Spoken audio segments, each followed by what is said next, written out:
everybody, Pastor Shad back again with another video. Last week we talked about this big strong guy named Samson and how God gave him one more shot to prove that he could trust God, and Samson delivered. Now this week we're going to talk about sadness. Now sometimes we go through times in life where we get real sad and we don't know what God has in store for us.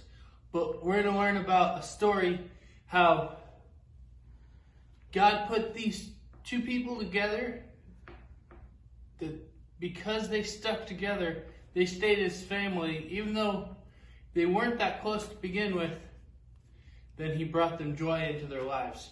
Now, Israel at the time went through a time of famine, and this lady named Naomi, her husband and her two sons, they moved to a place called Moab. And her two sons, they got married as well. And one of her sons married a woman named Ruth. And that's who we're going to talk about today, Naomi and Ruth. And now, after time in Moab, Naomi's husband died, and Ruth's husband died, and her other son also died. So they got real sad at that point, but we're going to pick up into the story and tell you about Naomi and Ruth. Here we go. Naomi told her sons' wives that she was going to move back to her hometown of Bethlehem. So she started out on her journey. Then Ruth ran down the road after her. Wait for me. Naomi stopped and turned to see her daughter-in-law racing to catch up with her. The older woman put down her belongings and shook her head. "No, Ruth, you must stay here. Moab is your home. Your parents live here. It would be best for you to be with them."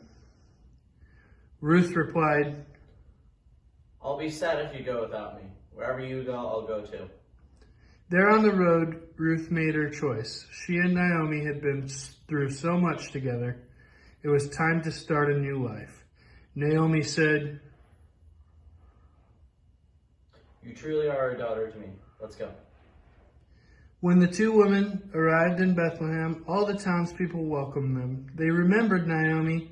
They were happy to be with her again and have her in the neighborhood. When they learned about Ruth's kindness to Naomi, the people were pleased to be her friend too. Ruth and Naomi made a home in Bethlehem. Even though they were very poor, they thanked God for providing for them. Every day, Ruth tried to find food for herself and Naomi. Her mother-in-law suggested that she go into the fields owned by a rich man named Boaz. Naomi said, "He's my relative. He will take care of us." Every day, Ruth went into the fields of Boaz. As the harvesters finished cutting the stalks of grain, Ruth followed them to gather what was left behind. One day, Boaz noticed Ruth. Boaz was a generous man. He told his workers to let Ruth gather as much grain as she wanted.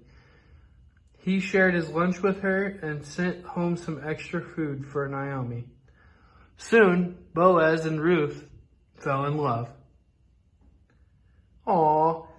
Naomi was grateful to God that Ruth had found a good man to marry. After a while, Ruth and Boaz had a baby named Obed. Ruth and Naomi, their sadness had turned into joy. Thank the Lord. So we're all happy now because Ruth and Naomi got what they had been longing for. Naomi, she wanted to go back to her hometown because she felt like everything that happened in Moab would just always be a reminder of the sadness that she felt because she lost her husband and her sons. But you know, Ruth was there for her. Naomi gained a real daughter. Even though it was just her daughter-in-law, it felt like Ruth was right there for her, was family for her. And now Naomi, she wanted the best for Ruth as well. So that's why she suggested that she go into the fields and work for Boaz. And now she didn't know that God had planned to put Boaz there for Ruth as well.